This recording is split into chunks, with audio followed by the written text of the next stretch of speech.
묵상을 돕는 해설을 시작하겠습니다. 오늘 해설을 시작하는 첫 마디는요, 힘들답니다. 매일 하나의 영상을 올리다 보니까 몇 시간, 엄청난 시간이 소요되고 에너지가 소진되다 보니 정말 지치더라고요. 그렇지만 그만큼 말씀을 오래 씨름하고 있어 기쁘기도 하지만 또 힘들다는 것도 실토할 수밖에 없습니다. 근데 이런 힘듦보다 더 힘든 거는 본문이 나에게, 그 누구도 아닌 바로 나에게 던지는 과제, 도전이 사실은 만만치 않습니다. 아픕니다. 남에게 말하는 건 쉽지만 이 말씀을 나에게 적용하고 이 말씀을 내 앞에 직면시켰을 때, 나를 이 말씀 앞에 갖다 놓았을 때 이 말씀이 도전하고 찌르는 것이 사실은 묵직하거든요. 강력하거든요. 내 존재를 뒤흔드는 거거든요. 그래서 조금 힘듭니다. 그럼에도 불구하고 말씀을 말씀대로 가르치는 것을 사명으로 삼고 있는 저기 때문에 오늘 말씀을 최대한 있는 말씀대로 잘 설명해 보고 그 말씀을 정직하게 우리가 좀 도전해 보고 또 직면해 보자는 나눔을 하려고 합니다. 자, 오늘 본문에 읽으면서 사실 여러분 좀 최근에 이 마가복음에서 좀 뉘앙스의 차이를 좀 느꼈는지 모르겠습니다. 무슨 말이냐면 초반부에서는 예수가 완전히 메인 포커스였습니다. 스포트라이트를 오직 예수님만이 받는 거였습니다. 그럼에도 불구하고 근데 어느 시점부터는 점차 초점이 예수님과 함께 제자가 같이 비춰지기 시작하고 또 오늘 본문도 보면 예수님 못지않게 제자들이 중요한 배우로 등장하고 있는 것을 조금 느끼셨는지 모르겠습니다. 사실 저는 언제 그걸 감지했냐면 오병이어 사건 때였습니다. 오병이어 사건 그냥 예수님 하시면 되는데 제자들 보고 하게 하시면서 좀 바톤을 넘긴 듯한 그런 뉘앙스 인상을 받았거든요. 이제 그런 것들이 점차 드러나면서 요즘 갈수록 그게 드러날 겁니다. 이것이 바로 십자가의 순환 예고 3번에서 포커스이기도 하거든요. 결국 초점이 우리에게 맞춰져 있는 겁니다. 예수님의 예수님 되심에 합당한 제자도에 상응하는 믿음과 제자도의 삶을 요구하는 거죠. 그래서 결론이 말하면 너가 하라라는 것입니다. 자, 일단은 맥락은요, 산 위와 산 아래라는 것입니다. 그래서 앞에 변화산 위와 변화산 아래라는 이런 맥락, 산이라는 키워드로 연결될 수 있고요. 둘 다 공통점이 있습니다. 공통점은 뭐냐면 실패라는 것입니다. 또는 무능력입니다. 무능함입니다. 근데 그 원인이 뭘까요? 원인은 산 위의 경우에는 이기심이었습니다. 공통점인 원인은 안주입니다. 안주, 정착함. 근데 산 위에서는 이기심이었습니다. 산 아래 사람들이 어찌되든 간에 나는 이 황홀한, 이 엑스타시의 행복한 상황에 몰두해서 행복한 상태에 머물러 있겠다. 산 아래 상황과 무관한 타인의 고통에 무관한 이기심 때문이었다면 지금 산 아래의 경우는 과거 성공이라 할 수 있습니다. 과거 성공에 예전에 귀신을 쫓아냈던 그런 사역을 성공했고 많이 해왔단 말이에요. 그런 과거의 성공에 안주해서 현실을 제대로 대처하지 못하는 그런 제자들의 원인이다라는 것입니다. 근데 이런 상황에서 이제 제자들이 예수님이 산에서 내려오니까 제자들이 뭘 하고 있어요? 바리새인들과 토론하고 있습니다. 변론하고 있습니다. 논쟁하고 있어요. 자, 그러면 그 논쟁이 뭘 논쟁했을까요? 어떤 걸 논쟁했을까요? 이 바리새인들과 제자 사이의 논쟁이거든요. 그러니까 사람들이 와서 이 아이를 못 고친다 이 말입니다. 무능력이다 이 말이에요. 무능력, 실패와 무능력을 고발하죠. 근데 바리새인과 논쟁했단 말입니다. 그럼 바리새인들이 무슨 말을 했을까요? 아마도 앞에 있는 말을 보면 네가 바알세불, 사탄의 힘으로 쫓아내는 거다. 이런 악의적인 비난도 했을 법하고요. 아마 이중적이었을 것 같아요. 우리 마태복음 보면 바리새인은 위선적이라고 그러잖아요. 위선, 바리새인들의 위선으로 본다면 한편으로는 바알세불의 힘으로 내 귀신 쫓아내는 거다라는 비난을 했을 거고, 또 한편으로 예수의 힘으로 그걸 못 고치냐라는 비아냥, 힐난도 했을 거예요. 한편으로 마귀의 힘으로 쫓아낸다로 비난하고, 그러면서 예수의 힘으로 못 쫓아내냐라고 비꼬고 있는 이런 아마 위선적인 태도를 취하지 않았을까 저는 상상해 보았습니다. 여기에 대한 제자들의 모습은 궁색하기 그지없습니다. 한편으로 목소리 높여서 목청껏 외쳤겠죠. 아니다, 이거는 너희들 예전에 예수님 얘기 안 하느냐, 사탄이 사탄을 쫓아내겠냐, 하나님의 일이다, 이렇게 말하면서도 지금 당장 아무것도 못 해내고 있는 자기들의 모습을 감추기 위해서 횡설수설 했을 것 같아요. 근데 제가 서두에 아프고 힘들다고 그러는데 이게 우리 모습 아닐까 싶어요. 예수님이 했는데 우리는 못하고 있잖아요. 그리고 사람들의 도전에 제대로 답변을 못하고 있고, 그리고 더 중요한 것은 고통받는 자를 옆에 놔두고 토론을 일삼고 있다는 거예요. 어떻게 도울 거냐를 시선을 가지를 않고 바리새인과 논쟁을 하고 있다는 거예요. 이게 오늘 우리 한국 기독교 모습 아닐까 싶어요. 코로나 사태로 고통받고 있는 이웃들의 손을 내미는 것에 우리의 관심이 가 있지 않고 그와 관련된 진영 논리, 그리고 이것을 예배를 드릴 거냐 말 거냐 하는 이런 현실에 고통받는 자에게 전혀 도움이 되지 않는 우리 내부만의 문제에 너무 우리가 몰두하고 있지 않느냐. 그러면서도 무능력하게 돕지도 못하고 있는, 그러면서 비난만 받고 있는, 그래서 이게 오늘 우리들의 모습이라서 제가 서두에 이게 우리 모습이고 아프다 그런 얘기를 한 거죠. 이런 제자들의 모습에 대해서 예수님은 믿음 없는 세대라는 말을 하십니다. 믿음 없는 세대요. 근데 이 말이 구약적 맥락이 있습니다. 그 두 개가 민수기 14장 11절, 신명기 32장 10절입니다. 민수기 14장 11절은요, 12명의 정탐꾼 얘기입니다. 정탐꾼. 이제 아시겠죠? 여호수아와 갈렙을 빼고 나머지 10명이 나쁜 보고를 보고 사람들이 불평하고 원망하고 돌아가려고 하죠. 그때 악하고 믿음 없는 세대야, 이 말을 거기서 등장을 해요. 그러면서 하나님이 뭐라고 하냐면, 언제까지 나를 멸시하겠느냐, 그동안의 표적이 있는데도 언제까지 나를 믿지 않냐, 이 말이에요. 그러니까 예수님이 이 말을 한 것은 제자들도 포함이 되는 겁니다. 제자들이 포함을 된 너희들이 믿음 없는 세대고, 그 많은 표적을 보고도 만나와 메추라기를 보고 10가지 재앙을 보고 홍해를 가르는 것을 보았던 그들이 그렇게도 많은 성경 시대에 있어서 전무후무한 표적과 기적과 기사를 경험했던 세대가 출애굽 세대예요. 이런 일은 전에도 없고 후에도 없다 해도 되거든요. 그런 것을 보고도, 표적을 그렇게 보고도 안 믿는 세대를 향하여 믿음 없고 악한 세대라 그랬거든요. 그러니까 지금 이 말이 예수의 당시 사람들과 특별히 제자들을 향해서 하는 말인 겁니다. 그 다음 또 하나가 신명기 32장 10절인데요. 여기도 믿음 없는 세대라는 말이 이 구약적 배경입니다. 이 말은, 근데 이 말보다 그 뒤로 쭉 넘어가면 더 재미있습니다. 신명기 32장 28에서 30절까지 제가 쭉 읽어보니까요, 세 번역이 이런 데 있어요. 자기들이 왜 패배했는지를, 이 부분은 모세의 노래고요. 모세가 설교한 부분입니다. 그래서 과거 광야와 출애굽을 해고하면서 하는 말인데, 자기들이 왜 패배했는지를 깨닫지 못하고 있다, 이 말이에요.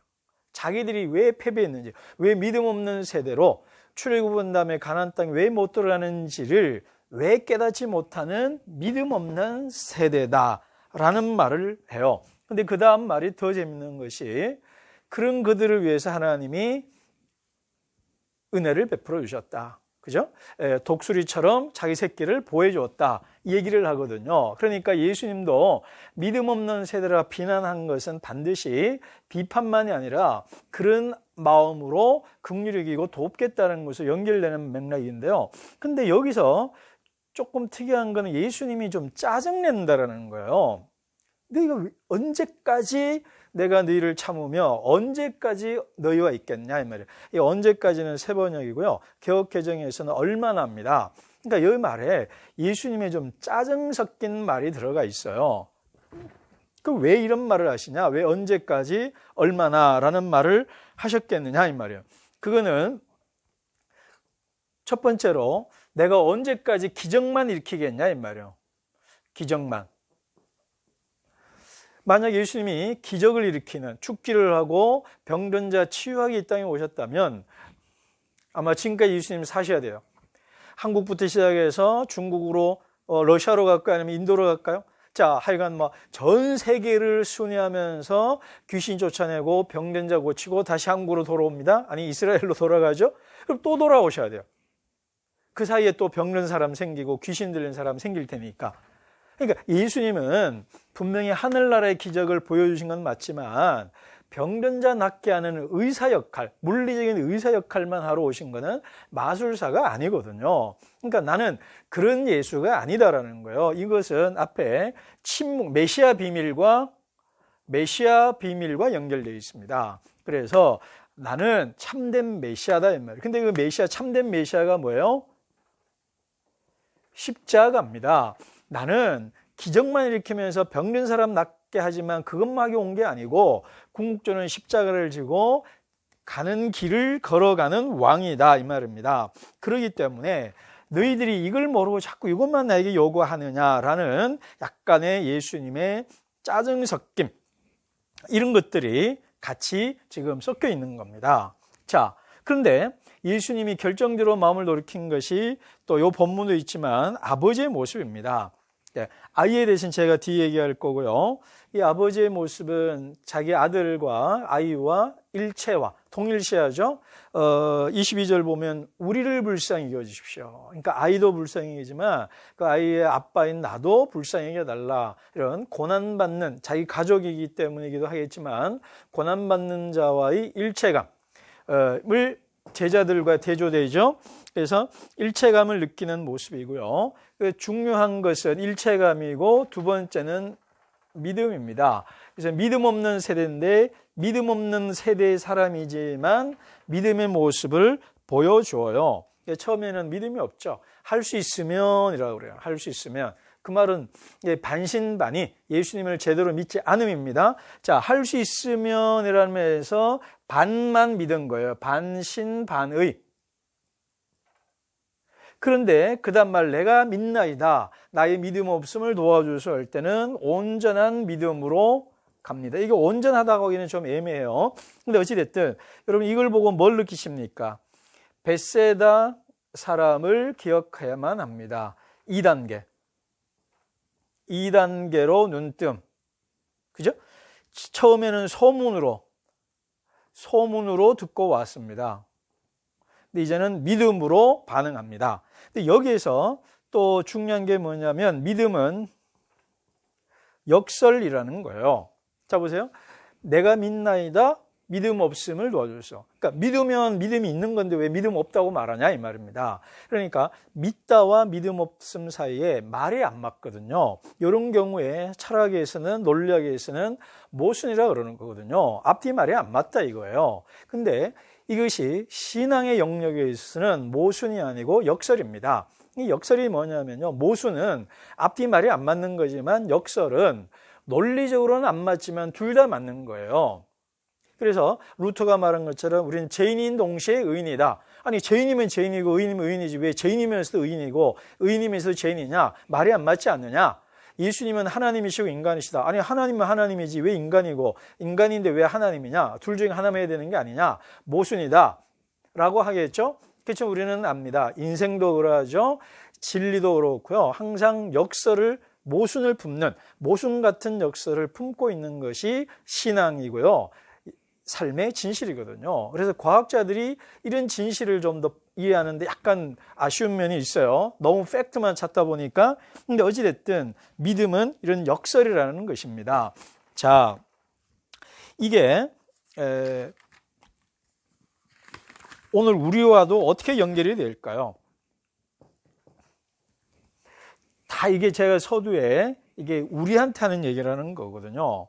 그러니까 이게 우리 모습이라는 거예요. 그리고 우리 모습이 한다는 거예요. 우리는 때로 2단계로 발전해야 되고 믿음이 있지만 믿음이 없는 그 역설을 품고 있다 이 말이에요. 그래서 우리는 완벽한 믿음을 가진 것도 아니고 절대 불신도 아닌 믿음과 불신앙 사이의 중간이면서도 나아가는 그게 바로 우리여야 되고 우리다라는 것입니다. 자, 여기에 대해서 예수님께서 아이를 치유해 주죠. 치유해 주는데 이 맥락이 아이가 죽은 것 같지 않죠? 귀신이 나가면서 그리고 귀신이 얼마나 아이를 괴롭히는지 본문을 보면 그것이 초점이 귀신이 괴롭힌다는 것이 아니라 예수님이 그 악한 귀신의 그 절대 능력 같은 모습을 치유하신다. 그게 더 강한 포인트입니다. 근데 어찌됐든 예수님께서 그 아이를 살리시는 장면을 보면 야이로의 딸과 비슷합니다. 그래서 야이로의 딸이 잠자다가 일어난 것처럼 이 아이도 그렇게 일어나거든요. 그래서 이 사건은 부활을 암시하는 거죠. 이게 산 위의 변화산과 산 위의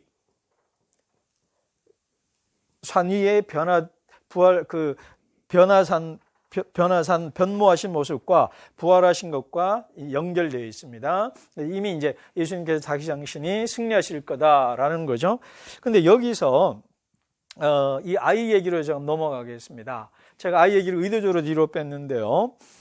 이 아이의 상태에 대해서 오늘 본문은 처음에는 말 못한다 그래놓고 뒤에는 말 못하고 듣지 못하게 한다 이래 되어 있고요. 이 마가복음은 명시적으로 해놓지 않은데 마태는 간질이라고 얘기를 합니다. 그래서 어찌됐든 이 아이의 영적 상태가 말 못하고 듣지 못함입니다. 제가 앞에서 한번 이 말씀 했던 걸 기억하실 겁니다. 이것이 오늘날 우리 청소년들의 모습이고 우리 자녀들의 모습이고 어쩌면 우리는 그 말 못하게 하고 듣지 못하게 하는 귀신 역할을 하는 게 아니냐 이 말입니다. 제가 청소년 인문학교도 하고요. 위기 청소년, 비행 청소년들과 함께 희망의 인문학을 하면서 아이들을 많이 만납니다. 근데 아이들의 특징이 뭐냐면요.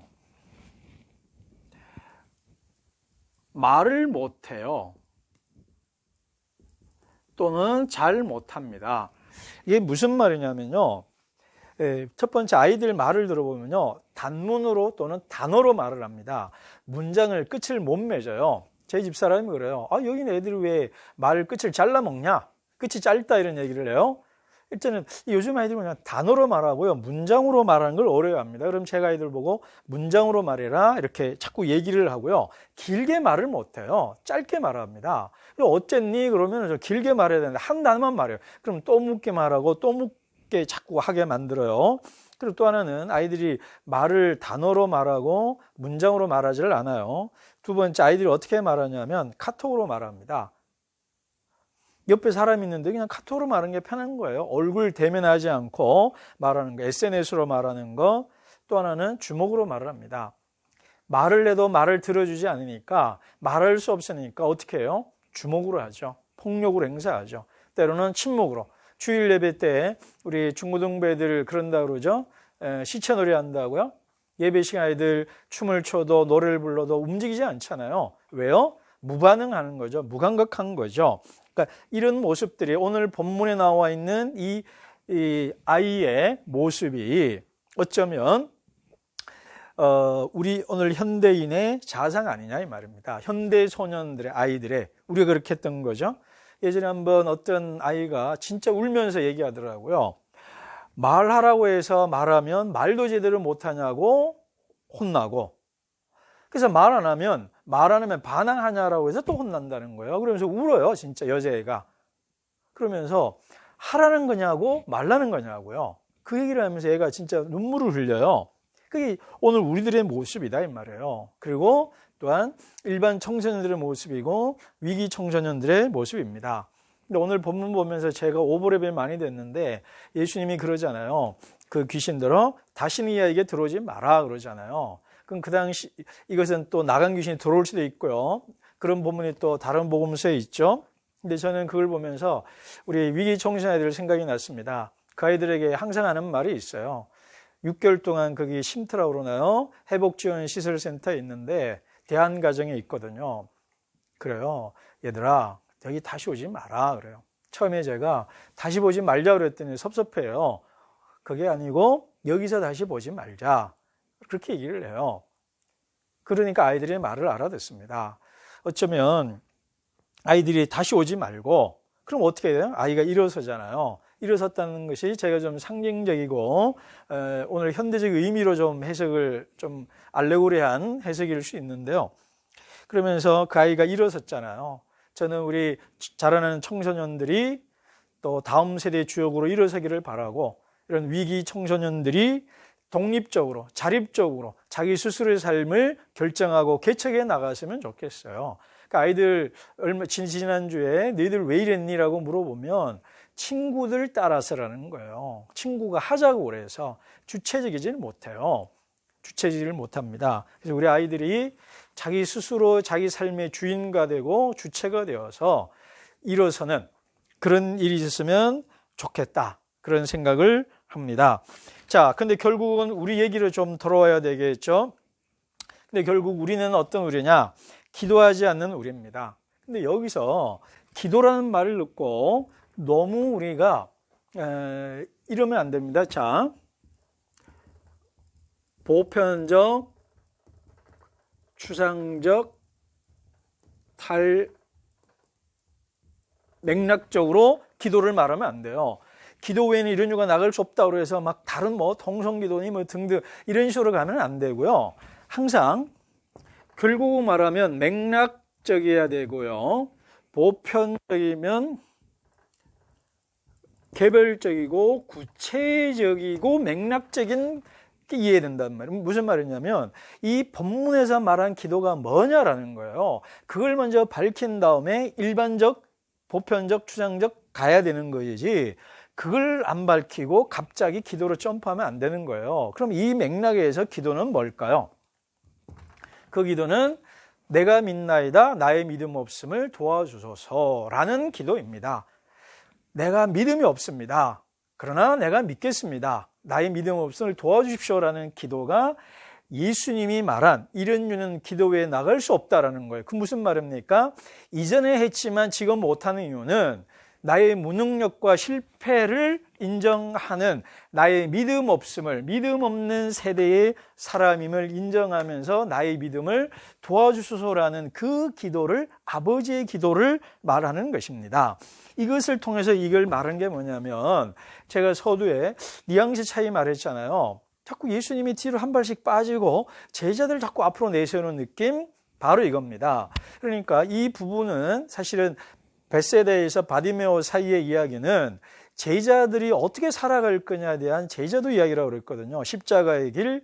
그렇다면 예수님이 죽으시고 부활하시고 승천하신 그 다음 삶을 어떻게 우리가 살아갈 거냐라는 문제거든요. 어떻게 하면 계속 능력 있는 삶을 우리가 살아갈 거냐 이 말입니다. 그는 바로 아버지의 기도를 드리는 사람이다라는 것입니다.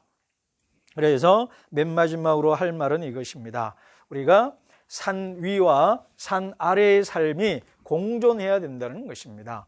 산 위의 예수처럼 하나님을 만나고 예수님을 만나는 기도의 자리로 나아가고, 그리고 산 아래로 내려와서 고통받고 뒤틀리고 비틀린 세대의 사람들의 아픔을 보다듬어주는 자리로 나아가고, 그러면서도 변화산 위의 기도를 여전히 품고 그 기도의 능력으로 하나님을 만난 은혜로 세상을 힘차게 싸워나가고 살아나가는 것, 그것이 오늘 본문이 우리에게 주는 과제인 것입니다.